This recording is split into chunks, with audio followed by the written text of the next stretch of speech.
Hello, everyone, and welcome back to the Football Outsiders Fantasy Show. I'm your host, Scott Spratt, a writer for Football Outsiders Fantasy. We'll be doing this every Tuesday on Twitch through the rest of this offseason. You can find us there at twitch.tv/FB Outsiders. You can also listen to us at the Football Outsiders Podcast Network on the podcast app of your choice. Today, we have a special guest. We have Justin Boone coming in from The Score. Justin, what's going on? How are you? I'm doing great. This is such a fun time of year when training camps are getting going. We got, Aaron Rodgers plane landing and showing up in Green Bay. So lots of stuff to be excited about. And I'm glad we were able to do this. I know you reached out last year during the season, and the season is so busy, and I felt so bad that I didn't have time. But I'm glad we're finally able to do it now.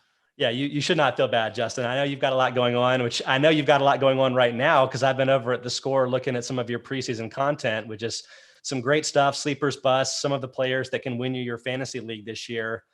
The Aaron Rodgers thing, it's like we probably should be talking about that all show, but I had already planned poorly, I guess. Today we were going to be talking about some interesting rushing players with some of their stats and splits, and this is coinciding with the new release we have at Football Outsiders on FO Plus, which you can subscribe to right now for $1 a week if you get a full year subscription. You'll be able to check these out. These are player research tools that let you do filtered queries for a lot of things, including this first one, which shows rushing efficiency. Check that out. Also check out FO Plus for our Kubiak preseason fantasy projections, which I'm updating all the time, including this afternoon after the show today.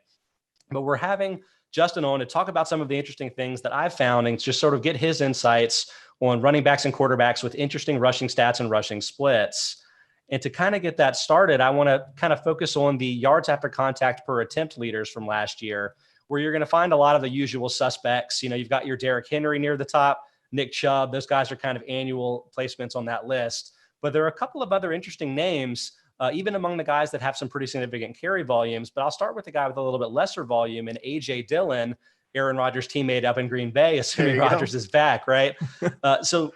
Given the connection there with the head coach LaFleur coming in from Tennessee in his days, you kind of got the sense maybe last year that Dillon, the bigger back, he was trying to find a Derrick Henry type of player. And I thought it was really interesting that he led the league among players with this carry threshold and yards after contact per attempt. So, Justin, do you think that he can become a Derrick Henry type of impact player? And does Aaron Jones being back in town mean that's going to be a kind of a longer time? I think that's what it is. In Dynasty, I'm definitely still going out and trying to get him, especially after everyone was so excited. They thought Aaron Jones was leaving. They'd be able to have Dillon in there as an RB1 for them. And then that disappointment hits when Jones comes back. And I was surprised. I didn't think Jones was going to end up back there. I thought for sure he was going to head somewhere else. But Jones is a little on the older side, right? I think he turns 27 in December. So we know that's when running backs tend to start dropping off a little bit. I do still think that Dillon is going to end up being a productive starter in the league. And it's actually pretty good timing because this morning I woke up, I had to make a pick in my Pros versus Joes FFPC league. And you love when you wake up and you're on the clock and, right away your brain just kicks in and you got to make that pick. And I took AJ Dillon in the 12th and I thought that was really good value. Some of the other, the higher end backups guys like Tony Pollard and Gus Edwards, Jamal Williams, those guys were going in like the 10th round. So to see Dillon fall a couple rounds there, I thought that was great. And we've seen it in Green Bay, Jamal Williams, speaking of him, he left and he's leaving 119 carries, 35 targets last year. Now I think some of that work's obviously going to go to Jones, but they haven't really showed that they want Aaron Jones to be that workhorse. They've always kind of wanted to involve somebody else in the offense there. So I think Dillon is going to be that guy. I think they're going to work him in a bunch. I think there's a reason why they used a second round pick on him. You mentioned that off the top. And I think he's still going to be able to soak up a lot of work, whether it is that, Jamal Williams role or not. I know as a pass blocker, he graded out on PFF better than Aaron Jones last year. And that was, I think, one of the reasons why they constantly kept putting Jamal Williams in there. Maybe the coaches felt a little more comfortable with him as a pass blocker. So I think the fact that Rodgers is back, really, I wrote him up as a potential sleeper in our draft kit. And that was before we knew what was going to happen with Aaron Rodgers. And I kind of looked at it both ways. I thought if Rodgers is there, it's going to be a ton of scoring opportunities. That's fantastic. I think Rodgers is going to have some touchdown regression. They threw 48 touchdown passes last year. I think that's going to come back. We'll see that balance out a little more. Someone like Aaron Jones went from 16 rushing touchdowns to 9 rushing touchdowns last year. So maybe we'll find a middle ground there and the rushing numbers will go up a little bit. Or, if Rodgers left, they were going to have to lean on the run that much more. So I like Dillon either way. And I think when you're looking at those high-end backup guys, if you can get a guy that could potentially give you flex numbers and also have that, elite, everyone wants to call it that league winning upside, that's ideal. And that's why I have him over a guy like Tony Pollard, where I think Dillon is going to get more work in that offense. And yeah, I definitely think it might take a year or two here, but we're going to see him emerge as a quality starter in real life and fantasy. Yeah, Justin, you touched on pretty much all of my thoughts here. The optimism that I think I'll have for Dillon, like obviously from a dynasty perspective, you love it. And maybe it would have made more sense for him if Rodgers hadn't returned, and that might have been why they brought back Aaron Jones. But with last year with Rodgers, like the year before, he had thrown a disproportionately small number of passes from the 1 yard line. And then last year threw more than basically anybody. And so I think that's why we saw a lot of those rushing touchdowns shift from Aaron Jones to Aaron Rodgers last year. And if that maybe balances out a little bit more this year, maybe AJ Dillon could be the guy that benefits from that.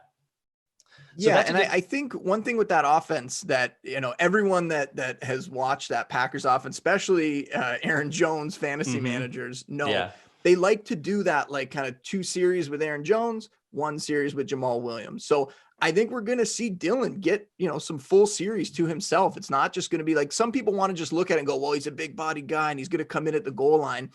I don't think that's the case. I think they're going to use him in that offense in sort of that complementary role. And it's going to be okay for fantasy. He's going to be a guy that could sneak into your lineup, I think, this year as a flex, maybe even on some bye weeks. Totally agree.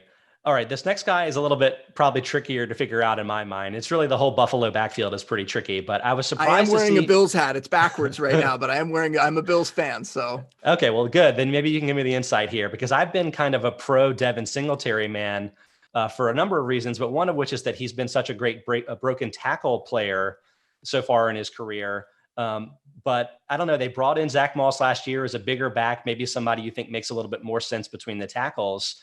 But again, last year, Singletary actually outdid Moss in yards after contact per attempt by about half a yard per carry. So am I right in thinking that Singletary may be the back that has the better chance to break out in fantasy this year? I hope so. I really hope so. I mean, Moss is still recovering from injury, so we got to see what happens there. But it's easy to forget. I mean, Singletary looked really good during that rookie season, right? And he only played 12 games. He was a little banged up. But people forget, if you take the stats that he had in those 12 games and you put him on pace for the full 16-game season, it would have been 201 carries, 1,033 rushing yards, 39 receptions, 259 receiving yards, and 6 total touchdowns. Sign me up for that. That would be a breakout, right? Like last year, I was kind of expecting we might see that, and they drafted Moss, and we kind of brought our expectations down a little bit. But there's also, and I don't want to be the guy that's like looking at these puff pieces in the offseason, but Tyler Dunn wrote a piece on Devin Singletary where it came across like Singletary was a guy who realized that, his, maybe not his NFL career, but his chance to be a star in the NFL, maybe that window's closing a little bit and he needed to do something to change that. And one of the big things they talked about in that article, he worked on his speed, he worked on his explosiveness, and it's not just that piece. He shows up at OTAs and there's some teammates and some coaches kind of acknowledging that, he looks a little faster. And when you have Moss, banged up and coming back here, maybe that gives Singletary a bit of an edge here. So I really do like Singletary. I think the problem though, if we're talking about, can he break out? It just comes back to Josh Allen. And that's why I don't think that either of those Bills backs are going to end up being really fantasy relevant. I probably have them ranked lower than most people. I'm the furthest thing from a homer when it comes to my fantasy rankings. I want to trust the numbers and my projections. And I have both of them low. And it's because, I was really impressed when a guy like Dak Prescott had 6 rushing touchdowns each of his first 3 seasons. And then you have Josh Allen come along and it's 8 and 9 and 8. And so it is going to take Brian Dable and the coaching staff there. It's going to take sort of a philosophical change on their part, right? Like they're going to have to make a conscious decision that we want to keep Josh Allen healthy. And listen, he takes some big shots. This is not like a Lamar Jackson, he's kind of sleek and avoiding hits. Every once in a while, maybe once a game, I would say, Allen gets hit and you kind of hold your breath. And I have him on a lot of fantasy teams. I'm a Bills fan. Like I said, like, we don't want to see Josh Allen go down. That would be the Super Bowl chances going away. So you worry about that. And maybe that leads them to decide, we're not going to use him as much at the goal line. And maybe one of those guys like a Moss or a Singletary becomes a little more effective down there. But I don't really see that happening. I think the way that offense has been rolling, they've been throwing the ball so much. I think they're going to continue to do what they've been doing. And I think that's going to prevent either of those backs from really becoming a true consistent fantasy starter week in, week out. They kind of just end up being more of that flex guy or that bye week replacement guy. And I have them both ranked kind of down in that AJ Dillon range, which is crazy and sad, because you're talking about they don't even have a starter in that offense that you can feel confident in. But I just think that's the situation with the way they're running that offense and with Josh Allen's involvement in the rushing attack. Yeah, I mean, I'm not going to argue that Singletary is a high ceiling player, because he's kind of the worst combination for touchdown scoring, which is one, sharing a backfield with Josh Allen, maybe the best touchdown scoring quarterback, a bigger back in Zach Moss, and two, doesn't really have elite speed. So like, you might want to compare Singletary to like a Jamal Charles and be like, oh, well, maybe he can run in a bunch of 40-yard touchdowns, but no, he's really not going to do that unless he really is in the best shape of his life, which, by the way, I'll be willing to say. But again, the upside here is probably more from a reception standpoint, because he's so elusive in the short areas that maybe that can be his way to kind of make it up into borderline running back 2 and PPR range, which, I mean, that's still a really valuable player, especially for one going so late in drafts, where I think there's a lot of, uncertainty about whether Singletary or Moss is the better fantasy choice, which is why I think you can maybe get Singletary at a bit of a discount, maybe a couple of rounds of value there. The value for sure, where you're getting him, and just the fact that he has a chance, maybe Moss durability ends up being a serious problem for him and he can't stay on the field. And that might be the one situation where, Singletary can maybe get a little closer to those on pace numbers I talked about from his rookie season. Based on where he's going, if you want to throw him on your bench, I don't have an issue with that, because there is some upside there that maybe he could get up into like the RB2 range for fantasy. But I don't think we're ever going to see him up in, the top 12, top 15. Well, my first thought in the NFL draft this last year related to this was that, yes, it's great the Bills didn't draft Travis Etienne, which was the rumor, which would have obviously destroyed Devin Singletary's value. I think the Bills hopefully a little bit smarter analytically than that. But then the Jags turn around and draft him, and that just kind of screws it up too, because James Robinson is a player that I really loved. He popped last year in the top 10 in yards after contact per attempt. So not something you necessarily expect from an undrafted free agent. But now that you're bringing in a first rounder in Etienne, does that screw up James Robinson's chances to have value? Or do you think that Robinson may be different enough stylistically that there could be room for both players to excel in fantasy this year? I think this one could go either way. It wouldn't shock me if Etienne comes out.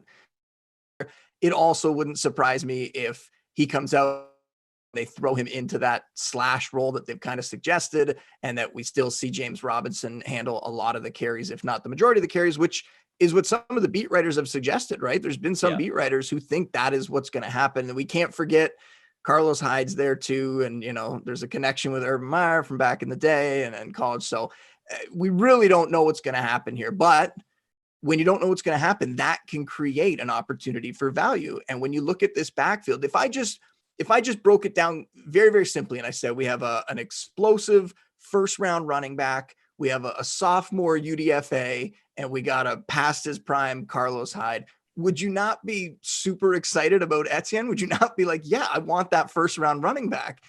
I feel like almost everyone would. I know what we saw from James Robinson last year. I really liked him too. I had him on a bunch of teams. There's still a couple dynasty teams where I thought, well, I'll keep him just in case.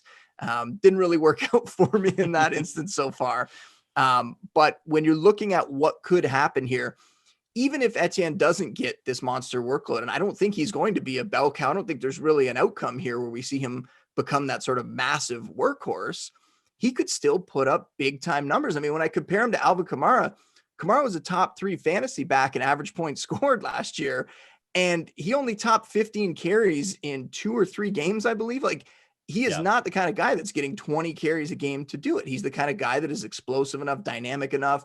They find ways to get him the ball in the passing game. And And I think that's what we could see from Etienne. It helps that he's attached to his college quarterback. I don't think that can hurt by any means. And that this is just an ascending offense overall. We can't think of some of these teams like the Jags or the Jets is another great example. Everyone has it in their mind, what we've been used to with these teams, but I think things are going to change. We have these young quarterbacks coming in. We have these new coaching staffs. Whatever you think of Urban Meyer, Darrell Bevell's a pretty good offensive coordinator. He has facilitated a lot of big fantasy stats over the years. So I do, if I'm having to bet on it, I like the value that I'm getting with Etienne. I will still grab Robinson depending how far he falls. But Etienne's not going away. This isn't going to be a situation where I think he's going to completely become a receiver and we're going to get the Robinson we got last year. There's not an outcome barring Etienne getting hurt where that's going to happen. So I'm still willing to invest in Etienne where he's going, which is, I think, it's not going to be the Najee Harris, but he's going significantly later than Najee Harris. So you get that kind of discount on him there. And then you could grab Robinson and kind of hope that, he turns into that flex and, maybe an injury happens. He would be a pretty big upside backup for you if he's not in your starting lineup as a flex. So yeah, I'm still really, really high on Etienne, even though it is a situation with sort of a lot of possible outcomes that could happen here. I'll mention thanks for Ronald Diaz for following us on Twitch. And if you're listening to us on the podcast feed, remember you can see us live at 1 p.m. on Tuesdays and Thursdays at twitch.tv/FB Outsiders.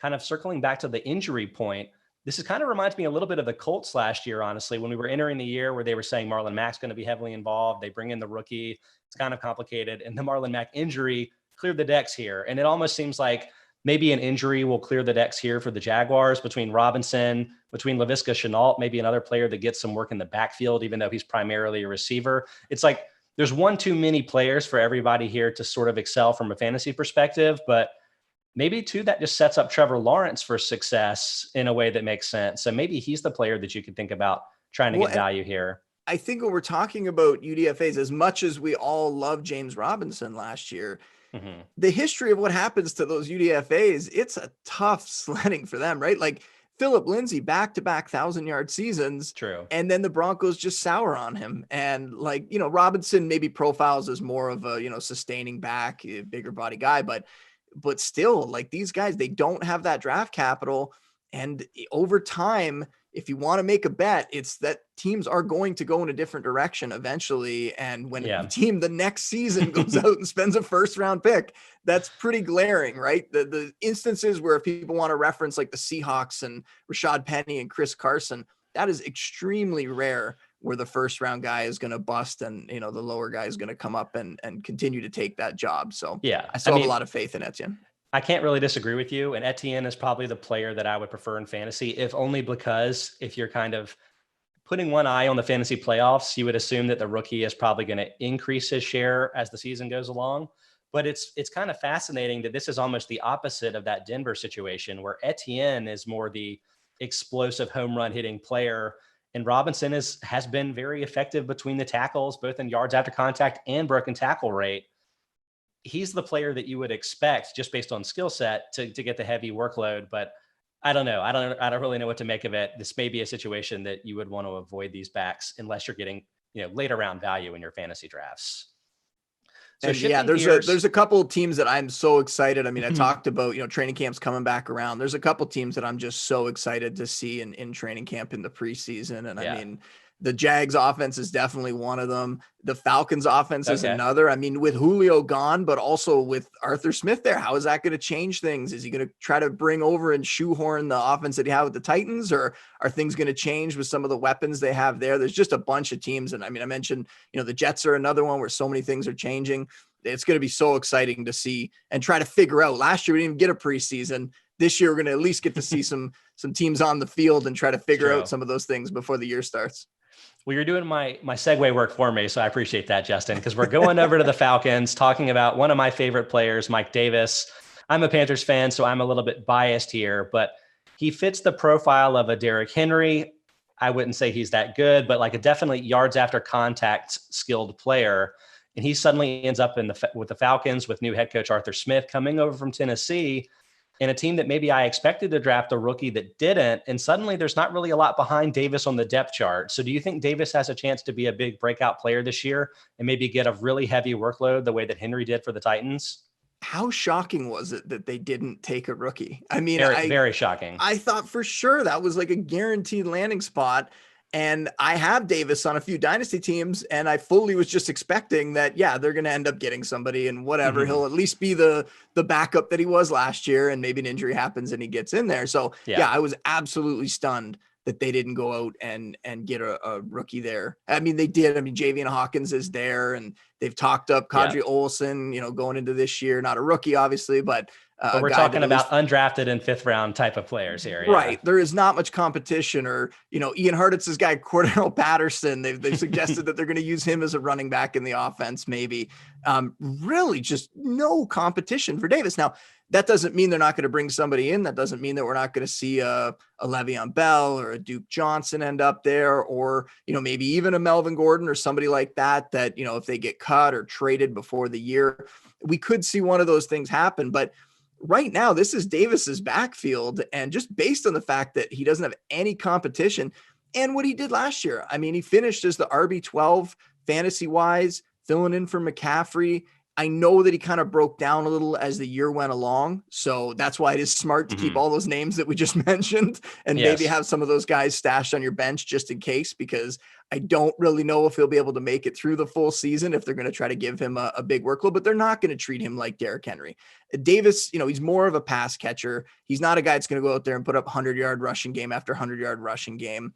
But this offense, even without Julio there, should still be pretty productive. And though Davis might get hit a little because there might not be as many scoring opportunities with Julio out of the offense, I think it means that he's going to get more volume as a pass catcher. I know Kyle Pitts is going to step in there, and we'll see if he can just become Julio Jones. Everybody thinks he's going to become Julio Jones the first season. I am extremely, extremely high on him. I think he's going to be great, even as a rookie, which we normally don't see for tight ends.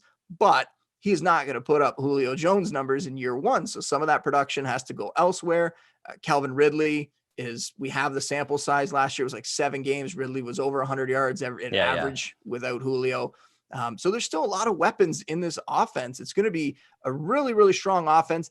And that means the starting running back with no competition in that backfield, I think he's going to be all right. Now, I know that he's 28 years old, but you're getting that sort of discount on him, and he's going in that range of, very risky backs like a Myles Gaskin. Depends where you have Daryl Henderson. I have Daryl Henderson just a little ahead of them right now, but they're all kind of in that grouping. A Chase Edmonds as well. These guys that could emerge as significant fantasy starters this year. And based on the fact that we saw it from Davis, I will say, unlike a Devin Singletary or someone, I think Davis has the potential. Like, the ceiling is there for him to be a top 15 guy in this offense if he can stay healthy and if everything falls right for him. So I think he's somebody that people should be targeting, even though it might not be a full 16 games you're getting on him. But what running back can you trust for 16 games anyway?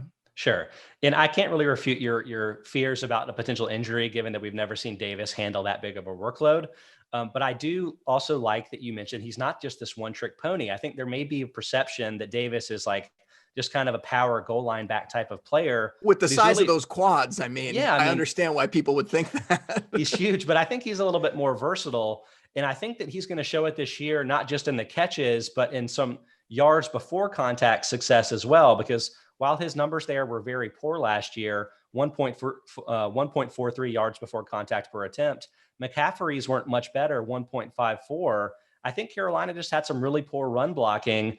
And I wonder with Atlanta, if you have better blocking and also a play action based offense that maybe kind of gets Davis out of shotgun, gives him some ahead of steam coming into these plays where maybe not the fastest accelerator, but once he gets going, I think this could be a very good fit, which is why I have a lot of optimism for Davis in Atlanta this year. Yeah, and the opportunity was there last year. Just Todd Gurley had nothing left in the tank, right? Like, that's really what it came down to.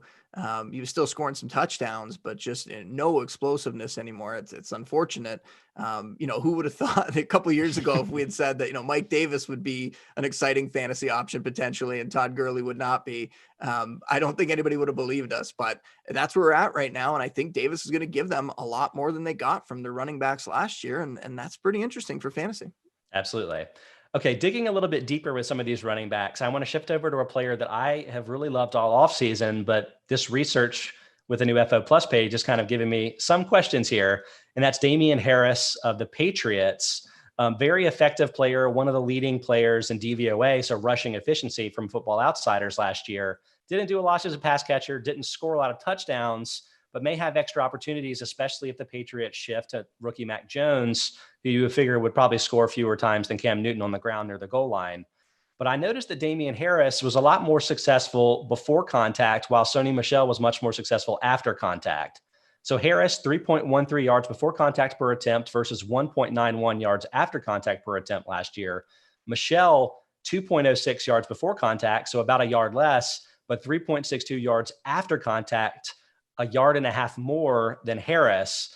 So one for you, Justin, is Harris definitely going to be the number one running back? And two, even if he is, are we worried that Michel might be kind of a goal line vulture, which maybe takes away another avenue for Harris to be effective in fantasy?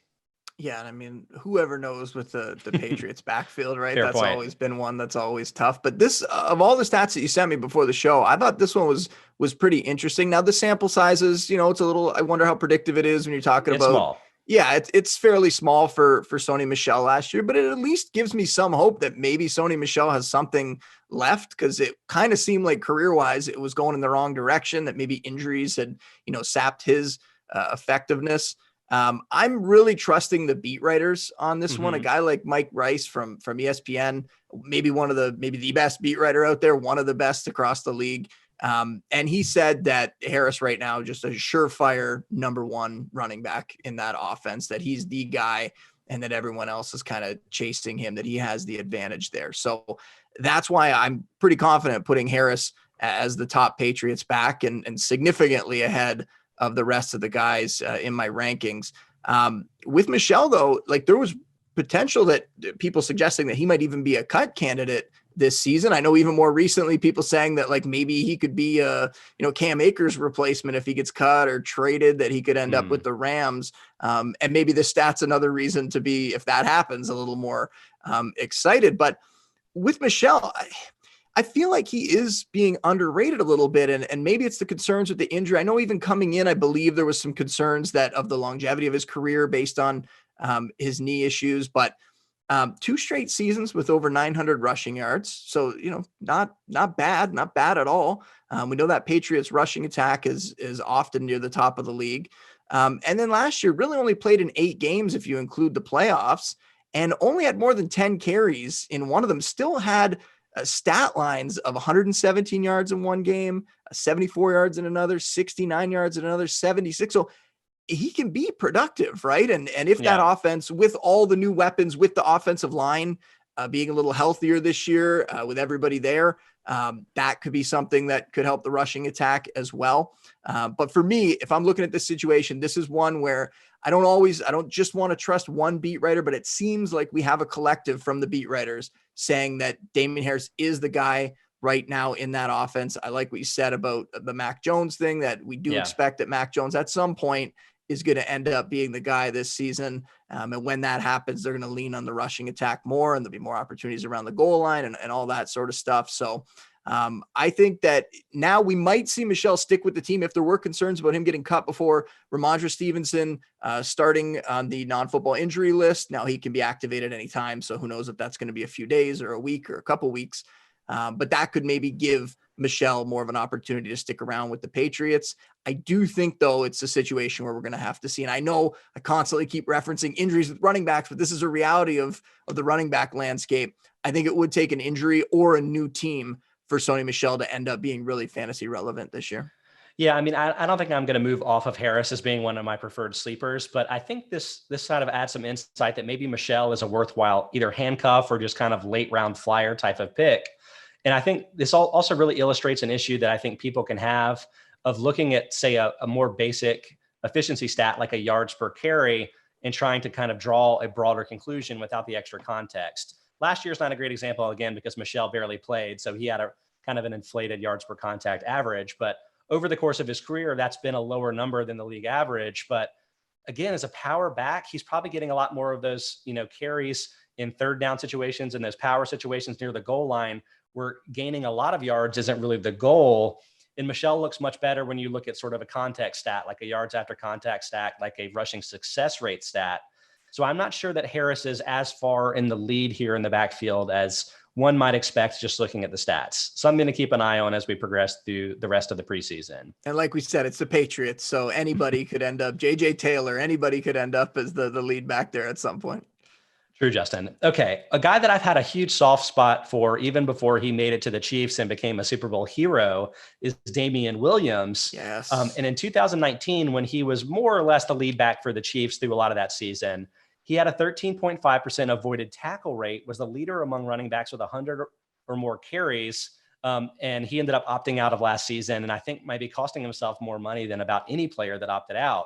So I hate that for Williams, but I'm hoping that he has a chance to bounce back as presumably the backup for the Bears this season. What do you make of his odds to play? And does that depend entirely on David Montgomery's health, or will Williams maybe even challenge to kind of get into the mix? Well, when we're looking for these, elite backups, I always make like a list before the season, and I'm shocked that more people aren't talking about Damian Williams. Like you just laid out the case pretty well there, but I think he is a huge threat to David Montgomery. Not that he's going to steal his job outright. Montgomery's the lead back there, but you look last season and, I think Montgomery, that the RB4 finish, he was really helped by the fact that Tariq Cohen got hurt. And when Tariq Cohen went down, that's when all of a sudden he got all that passing down work. And then the schedule got extremely easy down the stretch in the second half of the season. So there's all those things that factor into it. And there was nobody else that deserved to get carries, to get touches at all in that backfield after Cohen went down. So that really inflated those numbers, I think, for Montgomery last year. You look at this season now, I get it. Tariq Cohen probably going to miss the start of the year. Like that's the way they're talking now, that he might even start the year on PUP.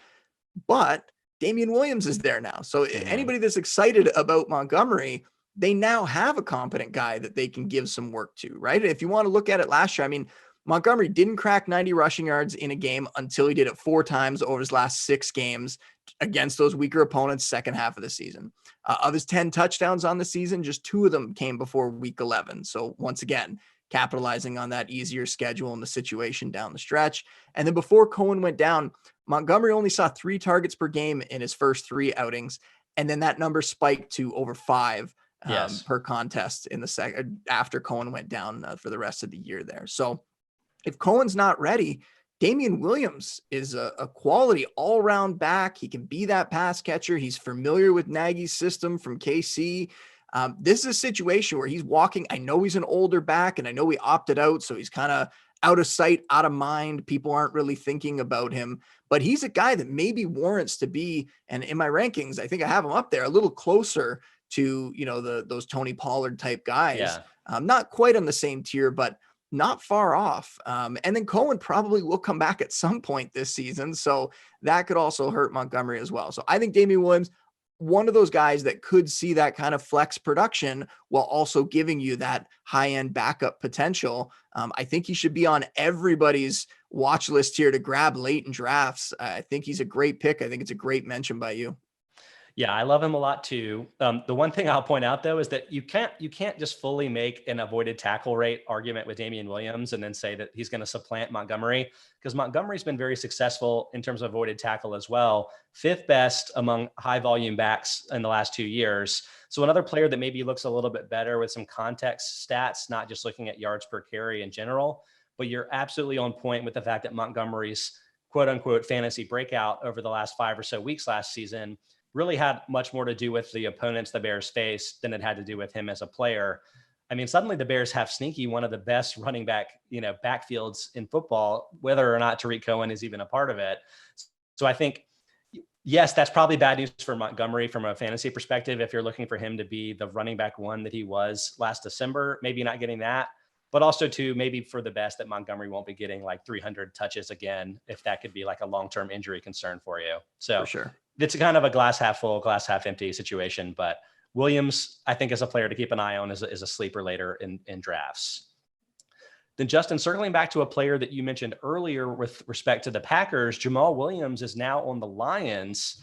And while I think that he's never really been a player that anyone's gotten excited about from a fantasy perspective. And I'm guessing that has to do with the fact that his number one skill is probably in pass protection, which you obviously don't get points for in fantasy.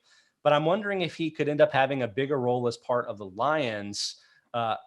Not only was he a great pass protector last year, but also stuffed for a loss or no gain on just 9.2% of his carries last year. That was the lowest rate among running backs with 100 plus carries. DeAndre Swift has that Alvin Kamara type of upside, but is he more the home run hitter and maybe less the between the tackle runners than Williams, maybe giving Williams a pretty big role? Yeah, you kind of have the story on two fronts. You have what we talked about earlier with Jamal Williams being that kind of vulture guy who, could work in a coach's favor, kind of like a Malcolm Brown, a guy that the coaching staff's just going to love what he brings to the table. They're going to put him out there all the time. So you have that. And I think that is very valid. You also have Anthony Lynn as the OC there. And what we've seen from Lynn's offense with the Chargers, I mean, he loved that two-back approach, whether it was Melvin Gordon and Austin Eckler a couple years ago, whether it was even Eckler last year with like that weird combination of either Josh Kelly or Justin Jackson or even Kalen Ballage we saw get in there. They want to use multiple backs, and they called Jamal Williams. I think it was Lynn himself that called Jamal Williams a type A back. I don't think that means he's coming in to be the lead back. I just think that tells you that it sounds like a positive thing. He didn't call him the type D back or something like that. Like A seems like a good letter to be associated with there. Yeah. So I think that they like him and they're going to keep him involved and they're going to want to get both those guys going. Now, Swift by far the better talent. Swift was my favorite running back prospect in last year's class. And I think in the right situation, we would be talking about Swift as like potentially even like a top 5 fantasy back. If he was on a really quality offense and he was the guy, he has the skill set to be an elite fantasy producer. Like that potential is there. Now it might take us a year or two to get there. They have a very good offensive line. They do. But my concern is not just Williams getting involved, which I think he's going to be. It's Jared Goff without Sean McVay in his ear. I think that is going to tank this offense. Now, they don't have a lot of great weapons in the receiving core. Hawkinson is going to be good, but I don't know what the scoring opportunity is going to be there for him. So he's really going to have to depend on passing down work. And if you have Williams out there eating into that a little bit, which I'm projecting, that's going to bump Swift back down. It keeps him in that RB2 range for me and kind of caps his ceiling a little bit. That's my concern with him this year. And yeah, I mean, I mentioned Williams earlier among those like Tony Pollard type guys. Now, maybe he doesn't have the same talent. Tony Pollard could maybe step in and be a lead back in an offense and be a really exciting fantasy option, a really exciting real life option. But Williams is one of those guys that's going to give you something as potentially a flex play and then also be the guy because I'm not really concerned about any of the backs in that backfield. So he's a guy that, I think should be mentioned among those, maybe more like a Damian Williams, to be honest, kind of on that level. And a guy that could be an interesting fantasy pickup at some point this season, or a guy that you can stash on your bench. Yeah, I think it's interesting that everyone seems to be on the same page that Jared Goff is sort of a limited player and needs everything to be right for things to succeed for himself. And that really showed up last year. He actually had the biggest split between passing DVOA in clean pockets versus when he saw pressure. So you're like, great, this is a situation where he needs things to be right for him. But I'm surprised that nobody's kind of then connecting the dots to the running game to be like, so like if Jared Goff is only an effective passer when he is properly pass protected, does that mean that maybe he wants Jamal Williams on the field as the best pass blocking running back? I mean, I really think that the passing game may have a lot to do with who is getting the running back touches. None of that's going to prevent DeAndre Swift from being effective in fantasy because he could be catching balls even when Williams is on the field with him blocking. But I think Williams himself may be sort of a sneaky value that people are a little bit too focused on his rushing ability and or maybe not that, but lack of explosiveness or limitations to his rushing game. We're not focusing on the things that he does well and why that may make him a big part of this offense. Yeah, I'm with you there. And I think just overall, if you're looking at, I know you shouldn't write off offenses completely, of course. But when you're looking at which teams, are going to be maybe the least successful this year, you have to have the Lions right up there with the Texans, right? Like they're not far off in that conversation. So there's going to be a couple pieces that are interesting. And I think the value that you can get on Swift right now maybe is the reason that you could take him if he's falling to, the late third into the fourth round, which I've seen some places. maybe you start to consider him at that point, but I have not ended up with him on many teams. I just like other options better in that range, especially when you're talking about the receivers and stuff you can get there. So Justin, you mentioned Phillip Lindsay earlier and how he fell out of favor pretty sharply in Denver. And that's kind of paved the way, I guess, for the team drafting a new running back in Javonte Williams this year. But interesting thing that I saw in the rushing efficiency tool was that both Melvin Gordon and Phillip Lindsay were stuffed on 21.9% and 24.6% of their carries last year, both top 5 rates in football. Very different styles of players. That's something you might expect for a player like Lindsay, who's more of a home run hitter, but not an after contact guy. But Gordon is kind of your natural between the tackles runner. And that's kind of made me worry was there actually a lot more problems here in the Broncos run blocking than we realized? And does that mean that maybe Gordon may be a little bit more involved this year next to Williams, even though that Williams is that shiny new toy? Like, what do you make of the Broncos backfield going into this year? Well, first off, I mean, let's pour one out for the Broncos fans that thought they were getting Aaron Rodgers, because that's obviously not happening now. True. Yeah. So all the You're excitement, stuck with Panthers legend Teddy Bridgewater. So sorry about that one. Yeah. Exactly. So, and I think that potentially factors into what happened with the rushing attack last year, right? I think it is the poor quarterback play. Yeah, the poor quarterback play really allows defenses to just go, okay, where are they going to be? Let Drew Lock throw it all over the field. He's going to throw 3-4 interceptions this game if he does that, right? So with Drew Lock being that sort of, maybe one of the worst versions of like a Jameis Winston or something like that, the guy that's going to be erratic, going to turn the ball over, maybe isn't doing it. I don't know. I'm just going off of, some of the rumors and stuff, but maybe isn't doing everything he needs to be doing off the field in order to be a star on the field. There's a lot of factors that go into it. But when you're looking at the running backs there, I mean, it's probably a little more narrative based, to be honest, that we've kind of looked at it, and I can admit that, and I'm guilty of it too, that we've just been looking at it and saying that, well, maybe the team's fallen out of favor with, Melvin Gordon because, he's got the off-field thing. And at one point we thought he was potentially going to be facing a suspension. But you look at the actions during the offseason, what do? They go get a guy like Mike Boone, who could potentially be a immediate backup. I mean, he's a really good number 3. And then they trade up to make sure that they get ahead of Miami so they can get Javonte Williams. And if all the videos, if you watch from their scouts, the behind the scenes stuff, they absolutely love Javonte Williams. They think that, he is the future of that position for them. And Melvin Gordon's on the older side at 28, right? So I don't think there's any question that this is going to be one of those scenarios where this is going to be Williams' job at some point. It's just a matter of, when that's going to happen. And I actually think, and, not to continue to kind of pile on Drew Lock, but I project that I think Teddy Bridgewater is going to win that job. And it's not that Bridgewater has the greatest ceiling. You joked about it a second ago, right? High floor, but low ceiling, I would say. Exactly. Yeah. It's more about the high floor, I think. And if we get just average quarterback play with this offense, with the weapons they have in the receiving core, with these running backs, the defense, all of a sudden this team gets into that playoff hunt. They could potentially be an interesting team this year. And maybe, Teddy allows you to lift kind of all the boats, maybe not all the way up, maybe not like we're expecting from like a Trevor Lawrence, but lift you up just enough that, now you're not near the basement kind of thing.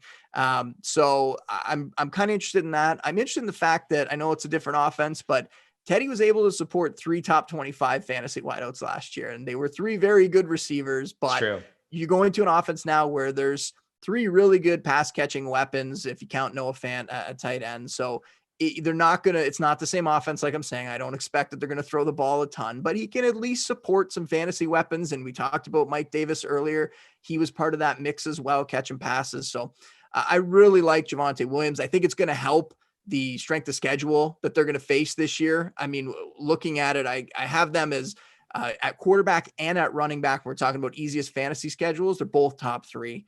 When you look at their schedule down the stretch, I mean, the schedule down the stretch is just phenomenal for the Broncos. Week 14 on the Lions, the Bengals, the Raiders, and the Chargers. So that bodes really well for my Scott Fishbowl team. I drafted Javonte Williams on that team, just looking at that. And it's a side note, but Scott Fishbowl, I feel like every year I'm making the playoffs, but I haven't been optimizing my lineup enough for those playoff weeks. So I looked at that a little more this year, and Williams, I think when we're talking about these rookie backs that come in, and we saw it with so many of them last year, Jonathan Taylor, all those guys, that sometimes it takes a little while. And then in the second half of the season, we see those guys come on. Well, now you're going to mix that with this schedule. I think it bodes very well for Javonte Williams. And I think Teddy being there helps, so with some of the issues you mentioned as far as the rushing attack last year, I think it could be really good. And then on top of that, maybe we are right about that narrative, and maybe Melvin Gordon isn't on this team in week 1, either because he's traded or cut. Or like the pessimistic view would be like, could this be like the Ravens last year, where like Gordon is the Mark Ingram, where this is the last year of his contract. They can ride him out until like the week 13, 14 range when Williams can really take over. And for me, like seeing that Gordon, even though the actual like basic numbers were pretty bad, 7.4% avoided tackle rate, pretty decent. I mean, Javonte Williams led college football in broken tackles, so he's probably not that good. But like, I think Gordon is definitely better than his basic stats paint the picture of him. And so I would be a little bit worried about assuming that Javonte Williams was going to be the Najee Harris, like it's week 1, you're getting 15 touches. I'm just not sure it's happening. And that's my main concern. Yeah, I agree with you there. I don't think we can assume that in week 1 that he is going to be that sort of Najee Harris type guy. Yeah, I don't think that's going to happen by any means. But even if you want to just keep kind of bringing all this together, if we look at, if Melvin Gordon, I don't want to harp on that, but if he does end up on another team, I agree with you that I think he brings a lot more to the table than some of those guys that are out there in free agency right now, like a Le'Veon Bell or Duke Johnson or some of those guys I mentioned earlier, Adrian Peterson. Melvin Gordon is the guy that if he ends up in Miami or Atlanta or one of those backfields, that's going to be a serious problem for all those guys that I mentioned earlier, right? The Myles Gaskins and the Mike Davises of the world. Absolutely. So if you think the Broncos backfield is confusing, try looking at the 49ers backfield and making sense of this, right? And so I've seen rumors from everything from like Wayne Gallman is the number 2 back to he's going to get released, and maybe the 49ers are going to let Raheem Mostert go. But like looking at the actual stats, Mostert, I think, pops as a guy with a 7.9% breakaway percentage. So these are runs of 15 or more yards.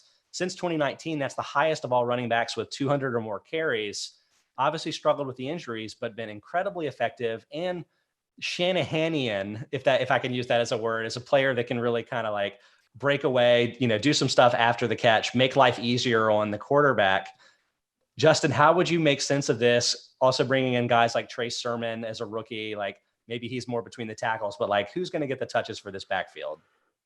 It's probably going to be some sort of split. I'm having Edwin Porras at Fantasy Points on our podcast this week. I definitely want to ask him about Mostert. I don't think I had him on the initial list, so I'm going to have to send that to Edwin before the show. Okay, yes. Because we saw Mostert basically every time they've given him sort of a little more work, maybe something closer to a lead back touches, he breaks down every time. And this offseason, whether it was a calculated decision to see what they had in Trey Sermon or not, Mostert misses OTAs, has what they call the minor knee issue. They expect him to be back for training camp, but that's not a great sign with a guy that you already have durability concerns. And now in OTAs, he's not on the practice field because of it. So I think that's something that we need to be worried about. I think that factors into them trading up to get Sermon. But the one thing that holds me back a little bit is, as much as I want to say, kind of like we just talked about with the Broncos, well, the team traded up and it's Kyle Shanahan's guy, and we know what this rushing attack can do, and Sermon's got to be the one.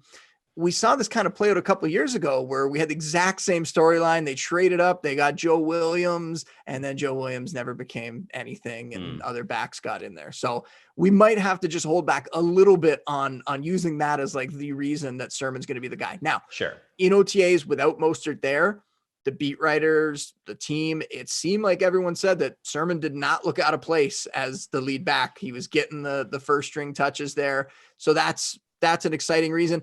Another one, I mean, you look at, I talked about the schedule down the stretch for the Broncos, the 49ers, another team with just a great schedule from week 14 on. Bengals, Falcons, Titans, and Texans. So should be a lot of scoring opportunities over that stretch. I am still not answering your question. I am just saying that is why you got to invest in these 49ers backs. My projections right now, because of the Mostert durability concerns, I have Sermon as the higher guy, but I would be taking shots on both of them because we know when Mostert's in there, he is incredibly productive. You nailed it. He could change the game in one play, score you that 80-yard touchdown. So I think you have to take shots on all these guys, including Wayne Gallman later, including even in really deep leagues, dynasty leagues. You got to have like Elijah Mitchell, who kind of projects to be like the replacement Mostert potentially. Maybe they don't want that to happen this year, but he's really, really fast. He could be that guy, right? And maybe that's what they're envisioning. It's quite the upgrade if you go from, Mostert and Jeff Wilson to potentially like Sermon and Mitchell, if they can really emerge and you kind of just restock with these rookies. So I would just be putting chips on everybody. If I had to pick just one, it would be Sermon, because I think he at least gives us the most hope here that he could end up being that sort of full-time guy, that bell cow, that Alfred Morris kind of back in a Shanahan system that puts up pretty big stats for you in his first season. You really don't need to answer that question fully, Justin, because Useful Title on Twitch pretty much answered it with the 49ers running back depth chart is truly anyone's best guess as to who the top running back will be. But I think the reason that's the case is because Mostert, despite the lack of pedigree, despite the injuries, has been so exceptionally effective when he's been on the field. And I think that's why I'm a little bit more pessimistic about Sermon than I am about these other main running backs this year. In particular, I would say Michael Carter is a guy that is another kind of middle round guy, but I think has a little bit easier path to getting a good amount of workload for the Jets this year.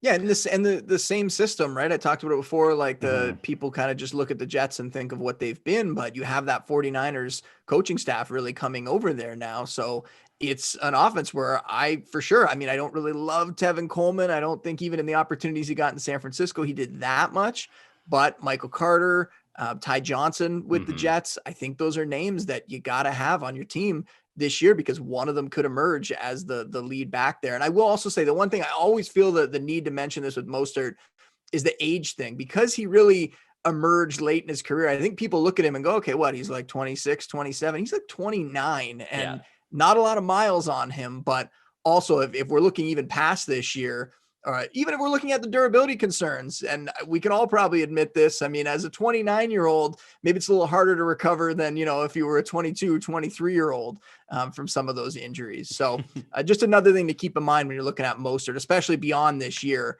that might be a reason why they're investing in running backs so much in the draft, because there was also that issue last year with the contract thing. And there's a lot of kind of factors around Mostert that I worry about his long-term outlook in San Francisco.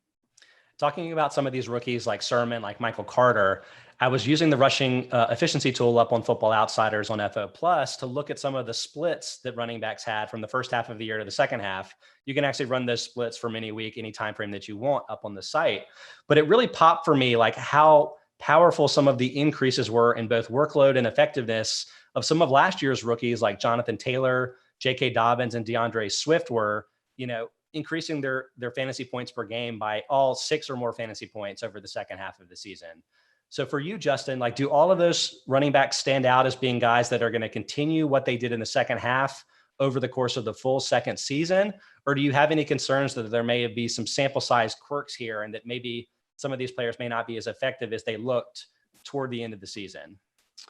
No, I think we'll probably see something similar from most of those guys. I mean, we've kind of touched on along the way, Swift is going to be splitting a little bit here, but and same with a Dobbins and Gus Edwards. Like there's going to be other guys involved in those backfields, but those guys are the lead backs. I view them, because of the competition that they have there, I view them more in that RB2 range than the RB1 range. Now, Taylor is very interesting because I'm watching this one really closely, and it also kind of ties into the Cam Akers situation as well, because we have last year, Taylor down the stretch put up great numbers. You could make like a David Montgomery argument against him if you wanted to, because the schedule was really easy, but he was still splitting with Nyheim Hines. Nyheim Hines was putting up pretty good stats down the stretch, and Taylor was just putting up dominant stats, right? And easy schedule, all that sort of stuff. But I think the talent's there for him to be a really, really big fantasy producer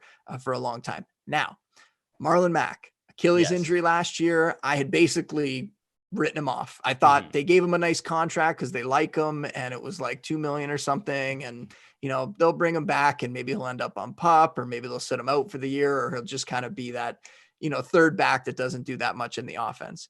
Today, we're getting a lot of reports coming out of the Colts camp saying that Marlon Mack looks fantastic. Watch out for him this year.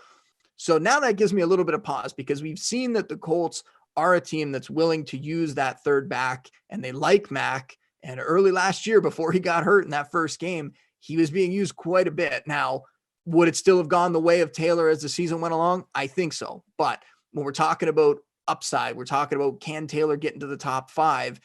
I think he could, even if Hines was there. I don't know that he can if Mack is healthy and actually contributing something. I think that would siphon a little bit more off, and that would be an issue. So that I'm definitely worried about. And then if we want to talk about Akers quickly, just looking, because Mack, I was going to be focused on him all year long because I wanted to see Akers. Hated to see it. Yeah, I know. Same. I know it's the same. But I want to look at what's happening with Mack because he's a little bit older. He's 25. Akers is 22.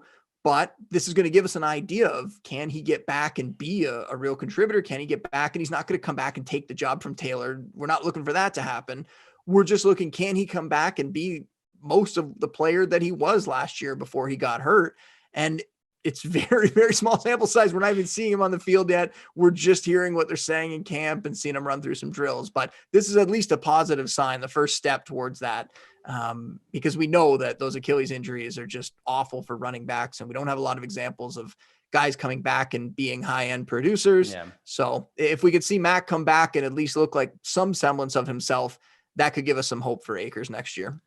Yeah, agree with that. And I don't know, I kind of view the Colts a little bit like the Bears, which is that like Taylor is obviously the number one guy, but there's enough back behind him where I wonder if it won't be the like slam dunk top 5 running back production. Kind of digging into that too is like you mentioned how despite Nyheim Hines being so active in the passing game, Taylor was getting that heavy workload, but Phillip Rivers is also a quarterback that really relies heavily on passing down to his running backs. And I wonder if Carson Wentz is kind of more of a shot taker. Maybe that really won't necessarily be his style. Like not to talk you out of Taylor here, but just I think that would talk me out of Hines more than anything. Yeah, I mean, I think that's fair. More worried for Hines because last year we were kind of connecting the dots with Rivers, like you're saying, and going, okay, could Hines be like that Austin Eckler light kind of for Rivers? And he was pretty sure it was like RB 16 in PPR by the end of the year. Like he put up half decent stats. But yeah, I'm with you that I think we have to look at Taylor now and start to kind of question what the ceiling is there if Mack's going to be back, which is, like I said, very, very surprising from what I kind of expected during the offseason. So we're coming up on the hour on Twitch, the Football Outsiders Fantasy Show, twitch.tv/FB Outsiders, also on the Football Outsiders Podcast Network. But Justin, before I let you go, I want to touch on a couple of quarterback-related rushing topics. Again, this is something that you can research on the new rushing efficiency tool on FO Plus on Football Outsiders. I think we all know at this point that rushing is kind of the key to fantasy value for quarterbacks. Anybody that can kind of do both, that's really kind of the ticket into the top 10. And some of these guys are really obvious, but I was noting that there were a handful of quarterbacks with breakaway rates above 7% last year. A lot of these guys being the, Russell Wilson, Kyler Murray, Lamar Jackson, these guys that are so obviously in the top 10. But then you also notice Jalen Hurts is up there at 9.5%. Daniel Jones is up there at 9.2%. Players that we don't think about as being those type of rushers, or maybe just in Hurts' case, a player that's newer to the league, hasn't had a lot of starts. We don't really know what he is. But like starting with Daniel Jones, I guess, do you think that the rushing can continue to increase? 45 carries as a rookie, 65 last year. Could he bump that up even more and maybe jump into the top 10 in fantasy, even if the passing isn't all the way there? I think he could bump it up a little more. Now, jumping into the top 10, that's a whole different situation because there are so many good quarterbacks, right? Like to look at Jones and think that he could consistently, produce and give you those top 10 numbers. I would be a little bit worried about that. I see him more as that nice kind of bye week replacement, maybe your QB2 in a 2 quarterback super flex league. Because we can't discount also on top of the rushing stuff, and the rushing stuff, he was one of those guys that, coming out kind of had that rushing ability, and we saw it more in his rookie season. He put up some good numbers and kind of it allowed him to have some big games during that rookie season. We can't discount the fact that now Saquon Barkley's coming back at some point, might not be week 1, but he's going to be back at some point early in the season. And then Kenny Golladay. And, we're not going to compare it to Josh Allen. This is not going to be Josh Allen, Stephon Diggs, but it's another weapon and a guy that really slides in nicely and gives them like a potential true, big body on the outside, potential real number 1 receiver in that offense. Now, I brought this up before on other shows, and I will give Addison Hayes credit for actually posting the splits on Twitter. But when you look at the splits since 2019, Jones had 12 games with Saquon Barkley in the lineup, 15 games without him. Jones averaged 248 passing yards with Barkley, only 199 without him, and 1.9 passing touchdowns per game and 0.8 without him. So really significant splits with Barkley in the lineup or not in the lineup, but that's not even accounting for Golladay, right? So, yeah. I have a hard time investing in him just because I don't think he's that good of a quarterback. I hate to say that. He's a great quarterback for being able to make it to the NFL, but sure, I don't think he is going to be the long-term answer there. I think this year they're giving him, as much as they can. They didn't really address the offensive line as much as they should have. And for a quarterback that I think, has problems when he's under pressure, I think they really should have invested more in the offensive line, but they've given him a lot of weapons to work with, and Barkley will be back.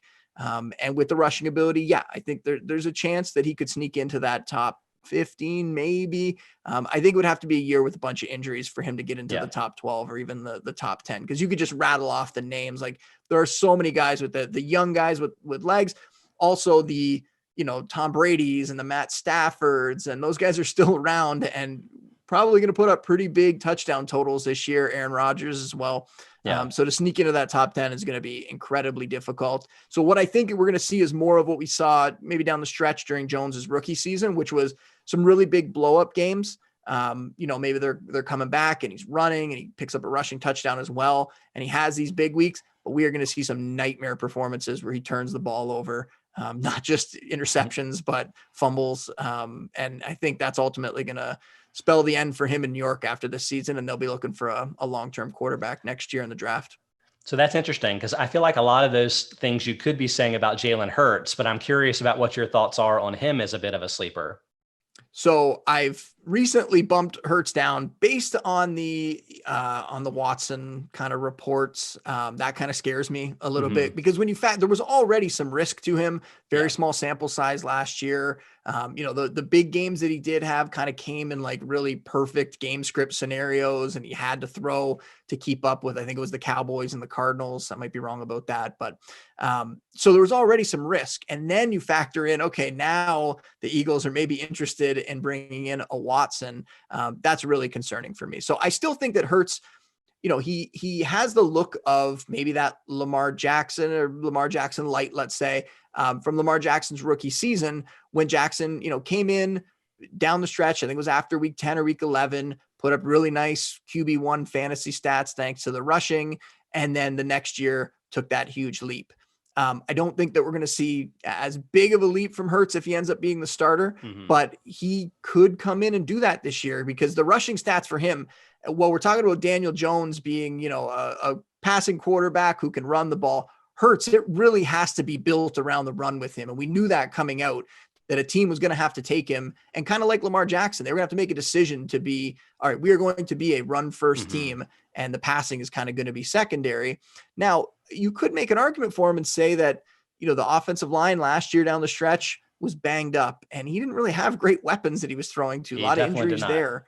And so this year, the offensive line a little healthier. You added Devonta Smith, and, Jalen Reagor then slides into the role that he's probably more suited for, being that number 2. Dallas Goedert kind of taken over for a fading Zach Ertz. So there's some things that you could look at and build the argument that maybe he can be that top 5 fantasy quarterback. So while we look at Daniel Jones and I say, I don't see the path for him really cracking that top 10, I see the path for Hurts doing it. I definitely think it's possible. I mean, he averaged almost 22 fantasy points per game from week 13 to week 16, which are those prime weeks last year during the fantasy playoffs. So everybody remembers that very well. But because of that Watson thing, and because of some of those other, just the uncertainty around his profile, based on the small sample size and everything, and the potential that he could come out and not be good. Like, I don't know that I'm going to look at him and say that he is the next Lamar Jackson. It's just, he could be that. I felt a lot more confident in Lamar Jackson going into that second year. So based on all of that with the Watson stuff, that's caused me to bump him down a little further. I think I'm at QB 13 in my last update. Well, Justin Boone, thanks so much for joining today. You're over at The Score, but tell everybody how they can read all of your work, listen to you, all of that stuff. I appreciate that. I appreciate you having me. Like I said off the top, I'm glad we were finally able to do this. All my stuff's available for free at The Score. Download The Score app. Our draft kit came out recently. The Score offers all that for free as well. There's a ton of great sites to pay for. I mean, Football Outsiders being one of them. I love some of the work you guys do, and I use your guys' stuff all the time. But yeah, the Score, download the app, follow me on Twitter at Justin Boone, and listen to our podcast. I briefly touched on it there. We'll have Edwin Porras talking about Cam Akers and Michael Thomas and, all these injuries that we're concerned about heading into the season, what we can expect for those guys' recovery timetables and what we should expect for them fantasy wise this season. That's the Score Fantasy Football Podcast. And you can find it anywhere you listen to podcasts pretty much. Everybody check it out. Justin does great work. Already has a ton of great preseason content up to help you prepare for your drafts. And I would encourage everybody to head over to Football Outsiders. For a limited time through this weekend, you can sign up for FO Plus for $1 a week. If you sign up for an annual subscription, that'll get you access to this rushing efficiency FO Plus tool that I mentioned. We're rolling out a number of those we'll be talking about on this show over the next few weeks. Also get you access to the Kubiak preseason fantasy projections. So definitely sign up for that. And then stick around for this Thursday in 2 days. Aaron Schatz will be back up on Twitch, back up on the Football Outsiders podcast network, doing the FO Radio Hour. So check that out. Check me out every Tuesday. And thanks again, Justin, for joining. We'd love to have you back on again. Hopefully find some time this season to make it work. Absolutely. Thanks. All right. Talk to you later. Okay.